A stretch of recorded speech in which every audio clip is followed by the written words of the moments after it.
Hi friends, let us see syntax part.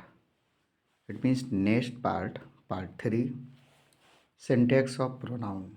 In this video lecture, I will discuss about pronoun hints. तो इस part में हम pronoun के बारे में चर्चा करेंगे।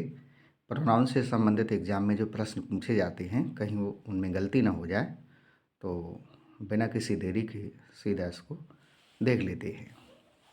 देखते हैं सिंटैक्स ऑफ प्रोनाउन, प्रोनाउन का शुद्धिकरण। और इसमें आप जानते हैं कि आपको प्रोनाउन की जो बेसिक नॉलेज है वो आपको होनी चाहिए, तभी ये आपको हिंट समझ में आएंगे।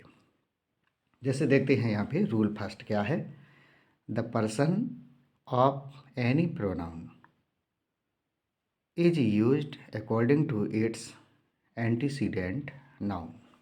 कहने का तात्पर्य क्या है, द पर्सन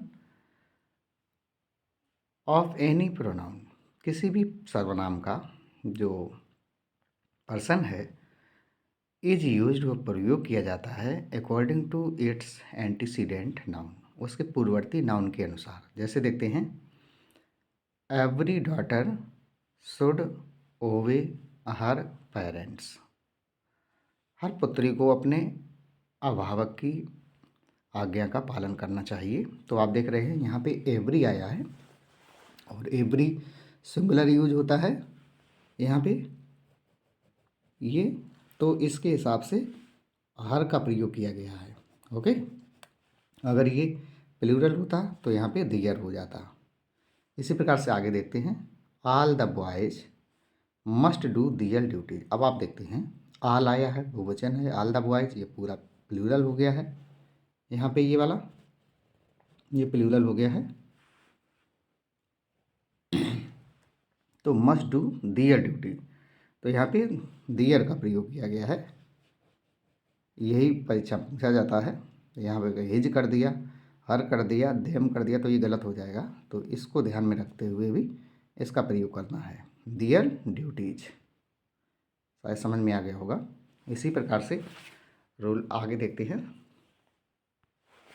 रूल 2 देखेंगे यहाँ पे, व्हेन टू सिंगुलर नाउन्स, जब दो एक वचन के संज्ञाएं आर एडेड, इनको जोड़ा जाता है, with each and every, each और एवरी के माध्यम से जोड़ा जाता है, verb and pronoun will be singular, तब हमारी क्रिया और जो प्रोनाउन है वो सिंगुलर का प्रयोग होगा। यहाँ देखते हैं, एवरी बॉय, अब यहाँ पे एवरी आया है pronoun, every boy and every teacher है ना, एवरी और यहाँ पे एवरी दिया गया है, दो नाउन जुड़ रहे हैं, तो every boy and every teacher. तो यहाँ ध्यान रखना है कि एवरी जो है, और जहाँ पर भी आपको एवरी लिखा मिले वहाँ पे हमारी जो क्रिया होगी वो सिंगुलर होगी। जैसे आप देख रहे हैं यहाँ पे वाज का प्रयोग किया गया है, बिजी इन हिज वर्क, ना कि इन दियर वर्क। आप ये नहीं कह सकते एंड से जुड़ा है तो ये दो संज्ञाएं हो गई हैं, दो नाउन हो गए हैं, ऐसा नहीं है। तो एवरी का मतलब यही है कि उनको आपको सिंगुलर वर्ब देना है, सिंगुलर प्रोनाउन के साथ। आगे देखते हैं, each book and each pen, हर किताब और हर पेन, वाज इन इट्स प्लेस, वो अपने अपने अपने स्थान पे था, है ना। तो यहाँ पे ईच आया है, ये सिंगुलर प्रयोग रहेगा यहाँ पे, और यहाँ पे भी ईच आया है, भले ही एंड से जुड़ा है लेकिन क्रिया सिंगुलर की ही रहेगी, तो वाज आया है। क्लियर। इसी प्रकार से आगे देखते हैं, रूल 3, व्हेन टू और मोर सिंगुलर नाउन, जब दो या दो से अधिक एक वचन की संज्ञाएं आर एडेड, उनको जोड़ा जाए, विद, किसके द्वारा जोड़ा जाए, ईदर और, नीदर नॉर, या और सिंगुलर वर्ब इज यूज्ड, ऐसी कंडीशन में भी एक वचन की क्रिया का प्रयोग करना है। जैसे आप देख लेते हैं यहाँ पे क्या लिखा है, रूबी और अनुपम, या तो रूबी अथवा अनुपम, तो यहाँ पे सिंगुलर नाउन हुआ, वाज टीचिंग, पढ़ा रही थी, हर ब्रदर, अपने भाई को, है ना। तो यहाँ पे और से जोड़ा गया है, भले ही दो नाउन लिखे हैं लेकिन आपको क्रिया सिंगुलर की ही लेनी है क्योंकि और लिखा है, और का मतलब अथवा होता है ना। यहाँ पे आगे देखते हैं, इधर केशव और माधव, या तो केशव या माधव, ठीक है, तो दोनों ही सिंगुलर नाउन है। हैज, अब आप देखते हैं यहाँ पे हैज का एक वचन की क्रिया का प्रयोग किया गया है, एक वचन की क्रिया का प्रयोग किया गया है, हैज लर्नड हिज लेसन, ना कि दियर लेसन, है ना। तो यहाँ पे भी आप देख सकते हैं इसका प्रयोग किया गया है। और आगे देखते हैं, नीदर अनिल नॉर सलिल, तो यहाँ नीदर नॉर से जुड़ा है, तो ये भी सिंगुलर है, अनिल भी और सलिल भी, तो हैज लर्नड हिज लेसन। तो यहाँ पे भी शायद कोई दिक्कत आपको नहीं हुई होगी, शायद समझ में आ गया होगा। और इसके बाद देखते हैं आगे, रूल 4 देखते हैं।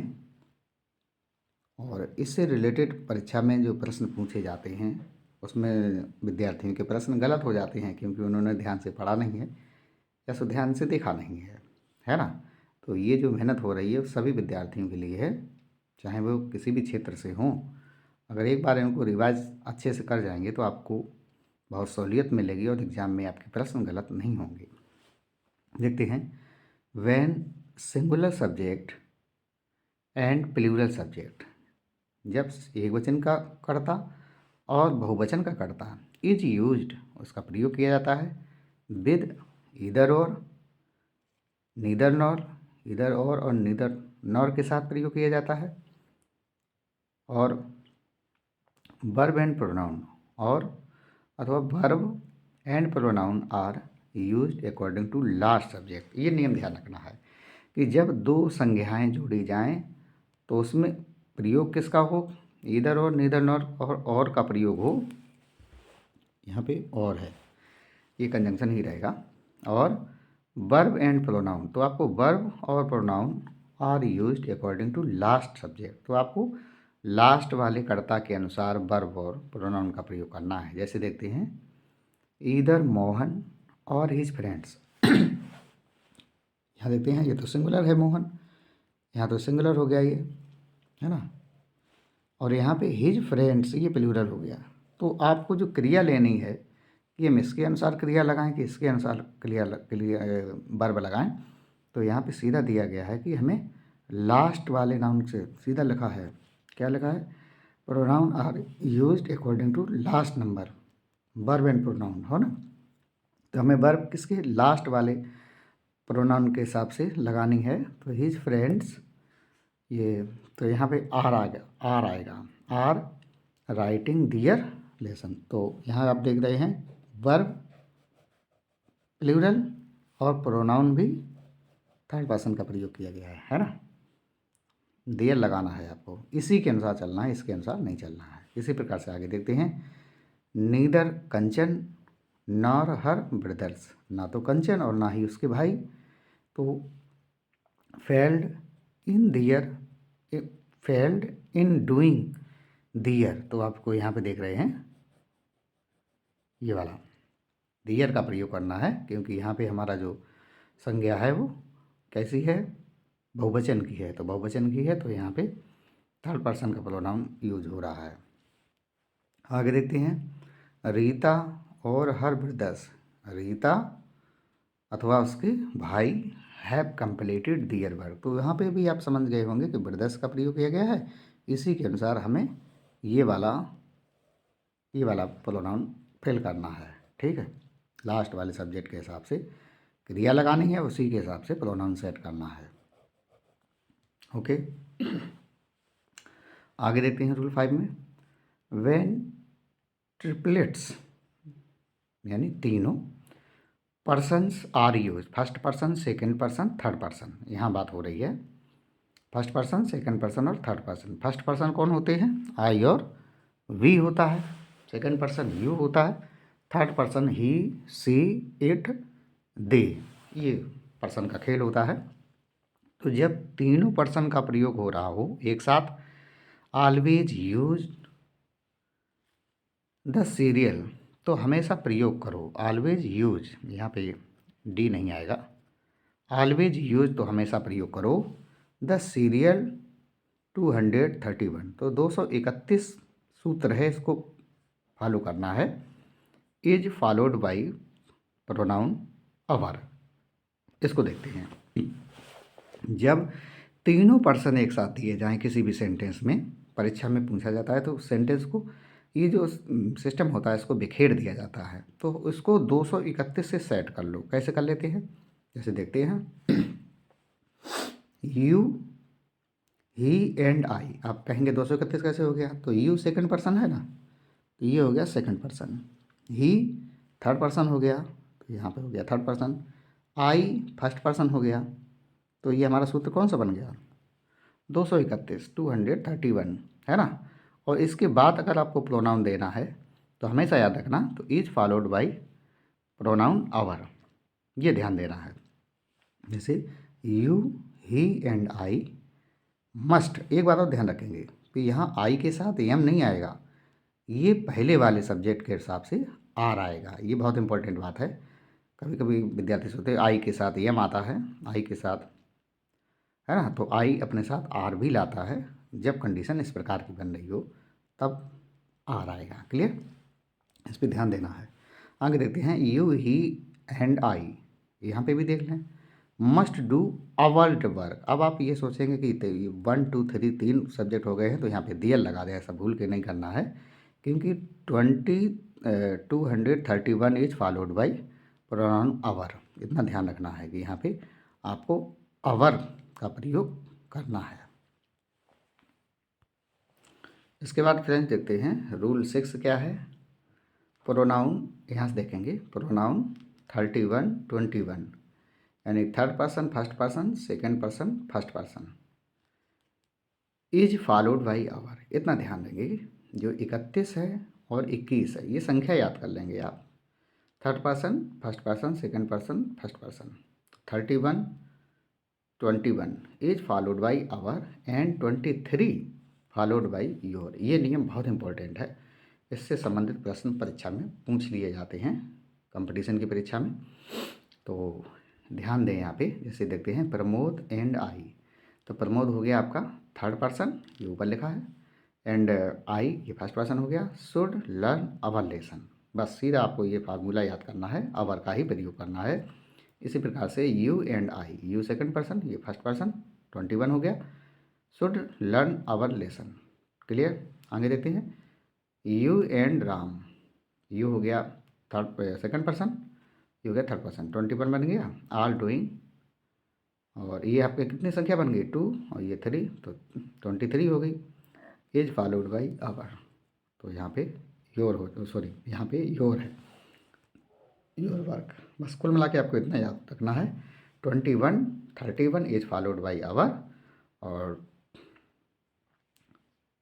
23 इज फॉलोड बाई योर, बस बाकी कुछ याद नहीं करना है। आगे देखते हैं, when verb be is am are was were is used with complement will be in nominative form। ठीक, तो हमेशा आपको सब्जेक्टिव केस का प्रयोग करना है। जैसे देखते हैं, इट इज़ आई, ना कि इट इज़ मी।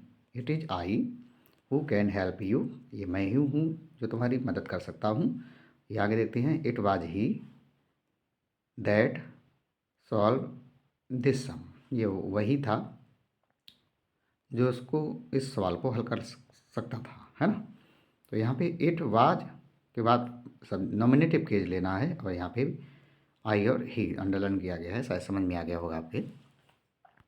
इसके बाद देखते हैं rule 7, when, rule 7 is clear. Rule 8 देखते हैं, pronoun each other is used for 2 persons but one another for 2 और मोर पर्सन्स। ये भी इम्पोर्टेंट है। क्या करना है इसमें, ईच अदर 2 लोगों के लिए, वन अनदर 2 से ज़्यादा लोगों के लिए प्रयोग करना है। जैसे देखते हैं, Keshav and Madhav love each other, तो यहाँ पे केशव एंड माधव लव, यहाँ पे 2 नाउन है ना, Keshav Madhav love each other. Clear, तो 2 लोगों के लिए each other, pronoun each other का प्रयोग करना है आपको। और केशव माधव एंड राघव, अब यहाँ पे 3 हो गए ना ये, तो हैव वन अनदर, 3 के लिए वन अनदर, 2 के लिए ईच अदर, बस इतना ध्यान रखना है। और आगे देखते हैं, रूल 9। रूल 9 क्या है? When relative pronoun is used,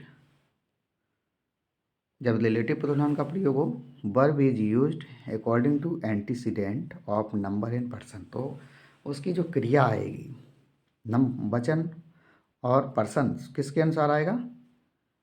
उसकी पूर्ववर्ती according to antecedent of number in person, उस नंबर और पर्सन के हिसाब से क्रिया आएगी। जैसे देखते हैं, it is I who am your friend, ये वाली बात देखना है।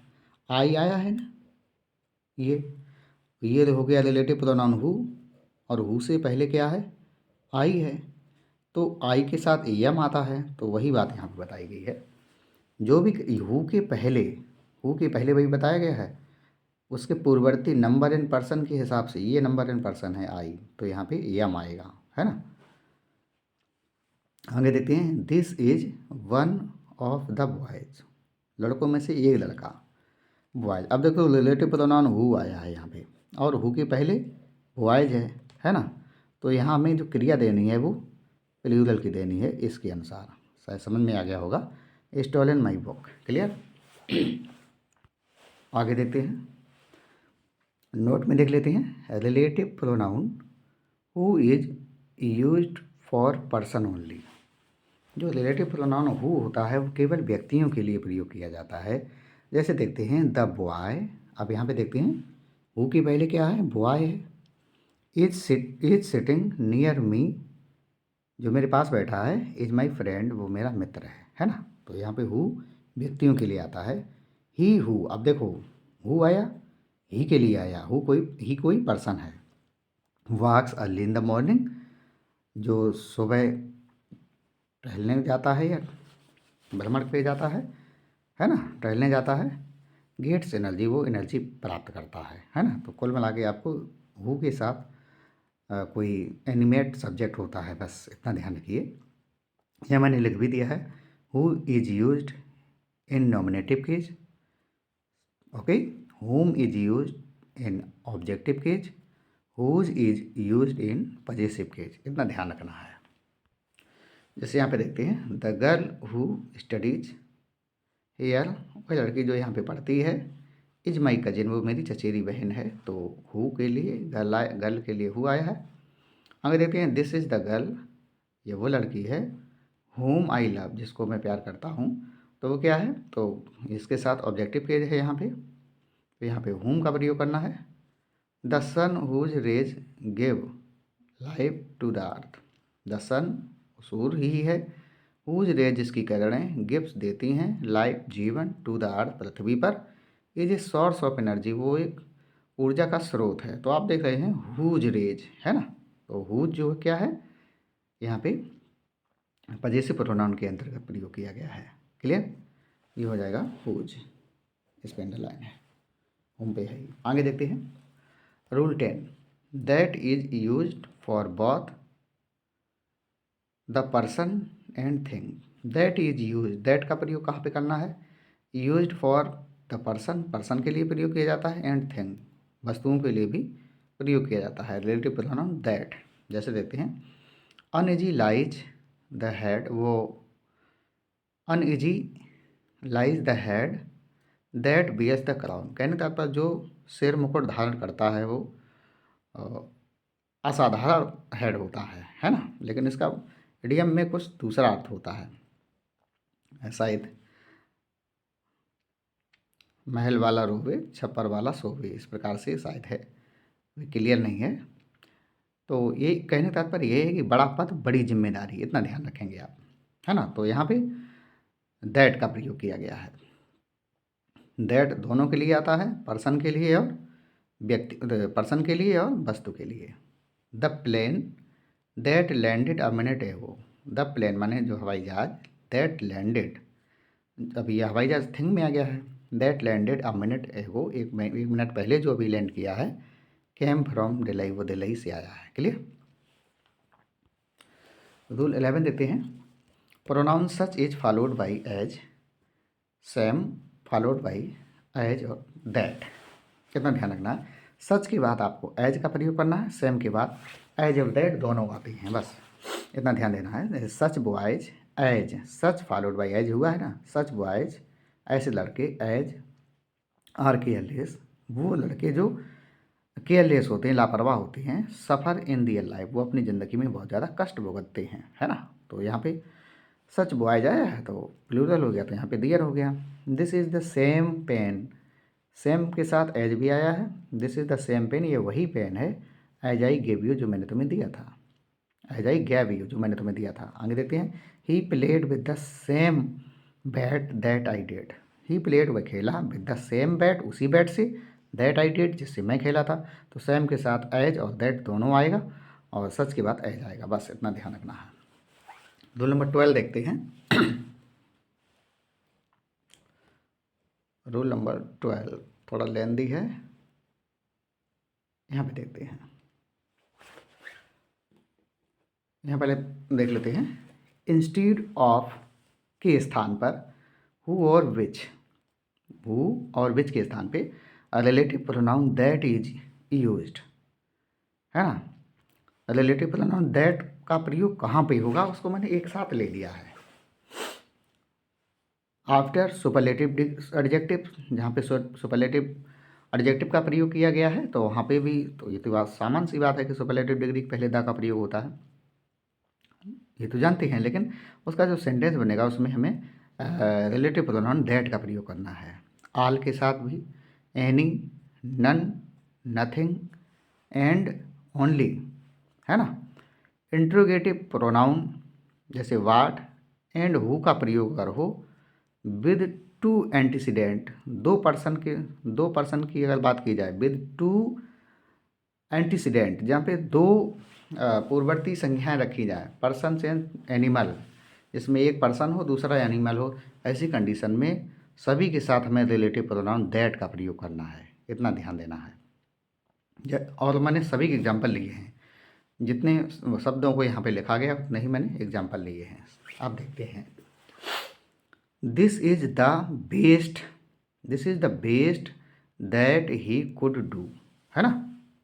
तो यहाँ पे देखना है, this is the best, superlative adjective है ना, बेस्ट, और इसके पहले इस जोड़ा कैसे गया है, प्रोनाउन दैट से, रिलेटिव प्रोनाउन दैट से, दैट ही कुड डू, है ना। आगे देखते हैं, ऑल दैट ग्लाइटर, इसका अर्थ क्या हुआ, दिस इज द बेस्ट, यही वो सर्वोत्तम है, दैट ही कुड डू, जो उसने किया था, कर सका था, है ना। यहाँ देखते हैं, all that glitters is not gold, ये तो इडियम है, सभी जानते होंगे, हर चमकदार वस्तु सोना नहीं होती है। तो यहाँ पे आल लिखा है, तो आल के बाद रिलेटिव प्रोनाउन दैट का प्रयोग हुआ है। आगे देखते हैं, you may take any book, अब यहाँ पे एनी आया है, that any book that you like, you may take any book, तुम कोई भी किताब ले सकते हो, दैट यू लाइक, जिसको आप पसंद करें। तो यहाँ पे एनी के साथ भी। आगे देखते हैं, देयर इज नन, अब नन जो शब्द यहाँ पे दिया गया है ये वाला, तो देयर इज नन, कोई भी नहीं है, दैट कैन हेल्प यू, जो तुम्हारी मदद कर सके।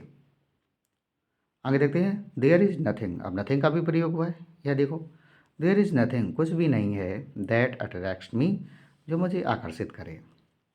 आगे देखते हैं, मैन इज़ द ओनली, तो यहाँ पे देखो ओनली का प्रयोग किया गया है, तो man is the only animal that can use his words, okay, मनुष्य ही, man is the only animal, मनुष्य ही एक ऐसा जानवर है ना। आप कहेंगे जानवर क्यों है, तो वास्तव में, है ना, वो एक प्रकार से जानवर ही है, बिना सींग और बिना पूंछ वाला, क्योंकि वो कभी कभी बहुत गंदे काम करता है, इस वजह से मानव को एनिमल की श्रेणी में लाया गया है। तो man is the only animal, है ना, मैं आदमी ही एक ऐसा जानवर है, दैट, अब यहाँ पे देखो सभी दैट के रिलेटिव प्रोनाउन दैट के द्वारा जोड़ा गया है, that can use his weights, वही केवल अपनी बुद्धि का प्रयोग करता है ना।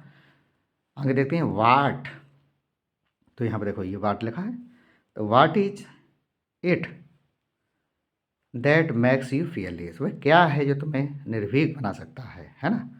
तो वाट के साथ दैट, इतना ध्यान रखना है। हु के साथ, ये देखो हु लिखा है, हु के साथ हु एम आई, मैं कौन हूँ, दैट शुड हेल्प यू, जो तुम्हारी मदद करूँ, दैट शुड हेल्प यू। इस प्रकार आगे देखते हैं, the boy and his dog. तो यहाँ पर देखते हैं पर्सन एंड एनिमल की बात हो रही है। द बॉय माने लड़का, एंड हिज डॉग और उसका कुत्ता, that had entered my house, जो कि मेरे घर में प्रवेश किया था, वर लॉक्ड, और वो वहीं पे बंद हो गए। मतलब कहने का तात्पर्य है वहाँ से बाहर से ताला मार दिया, देखा नहीं कि वो लड़का और कुत्ता घर के अंदर ही हैं, है ना। शायद फ्रेंड यहाँ पे हमारा वीडियो थोड़ा लंबा हो रहा है। मैंने ये प्रयास किया है कि एक टॉपिक को एक वीडियो में ही देना, ये उद्देश्य है। आप इसको अपने इरादे के अनुसार देख सकते हैं। तो रूल 13 देखते हैं, अ relative pronoun which is used with inanimate things and should keep near it's antecedent है। 2 बार नियर हो गया है, तो यहाँ पर ध्यान नहीं देना है। नियर एंटीसीडेंट उसके पूर्ववर्ती के अनुसार आपको इसका प्रयोग करना है। जैसे देखते हैं, द बुक विच, अब बुक निर्जीव है तो इनएनिमेट थिंग हो गया, तो इसके साथ आप विच लगा सकते हैं, है ना। विच और दैट दोनों सही हैं। तो the books which I bought yesterday, जिसको मैंने कल ख़रीदा था, वाज लॉस्ट, वो कहीं खो गई। आपको इतना ध्यान देना है बस। आगे देखते हैं, reflexive pronoun never be used as subject. Reflexive pronoun को कभी भी सब्जेक्ट के रूप में नहीं रखा जाता है। इट टैक्स नाउन और प्रोनाउन बिफोर इट, हमेशा वो अपने पहले नाउन या प्रोनाउन को पहले लेते हैं, है ना। जैसे आप देख सकते हैं, I myself did this work, मैंने खुद ये काम किया, तो ये सही है। Myself did this work, इस प्रकार से स्पोकन इंग्लिश में तो लोग बोल देते हैं, लेकिन वो ग्रामर की दृष्टि से देखें तो वो रॉन्ग है। तो my self did this work ऐसा कभी नहीं होगा, क्योंकि कभी भी रिफ्लेक्सिव प्रोनाउन कर्ता बन करके नहीं आता है। अब यहाँ पे देखते हैं नोट में, द प्रोनाउन विच टेक्स, वो सर्वनाम जो लेते हैं सेल्फ और salvage, is called reflexive pronoun, है ना। तो जिस प्रोनाउन में सेल्फ या सेल्वेज देखने को मिले वो रिफ्लेक्सिव प्रोनाउन होते हैं। इसी प्रकार आगे देखते हैं, some verbs thus take reflexive pronoun as are avail, we take, support, avail फायदा उठाना, अपसेंट अनुपस्थित, प्राइड गर्व, एंजॉय प्रसन्नता, ड्रिंक पीना, over sleep, resign, apply, avenge, etc. ये ऐसे वर्ब हैं जो हमेशा अपने बाद रिफ्लेक्सिव प्रोनाउन को लेते हैं। जैसे देखते हैं, I pride myself on my success, the boy absent themselves from the class, he avail himself of the opportunity, Raghav avenged himself on his enemy. यहाँ सभी में देख रहे हैं, और आई एंजॉयड माई सेल्फ, है ना, सभी में उसको दिया गया है। आगे देखते हैं, each and neither, either and neither is used for two persons and things, for two और more persons and things, any more, any none is used. यहाँ ध्यान देना है, either and neither is used for two persons and things. Either और neither का प्रयोग दो के लिए होता है, फॉर टू और मोर पर्सन, और दो या दो से अधिक की अगर बात की जाए, person and things, any none, any और नन का प्रयोग किया जाता है। जैसे देखते हैं, either of you can take it, है ना। Neither of the two books is costly, तो ये दो लोगों के लिए हो गया है।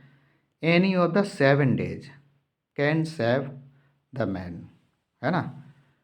ये जो 7 दिन होते हैं, तो ये 7 दिन में ही व्यक्ति की मौत हो जाती है, मतलब, है ना। और 7 दिनों में ही सभी को मरना होता है, ये भी बात सही है। या तो सोमवार हो या मंगलवार होगा वही, ये 7 days ही होंगे, वो आपको बचा नहीं पाएंगे, वही बात यहाँ बताई गई है।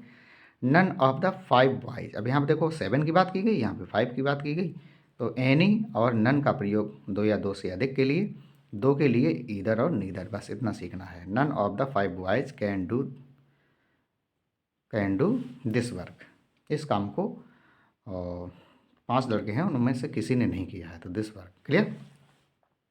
आगे देखते हैं, indefinite pronoun one is followed by one's, इतना ध्यान देना, वन के साथ वंसेज। जैसे देखते हैं, वन शुड डू वंसेज ड्यूटी, है ना, तो ये सही है।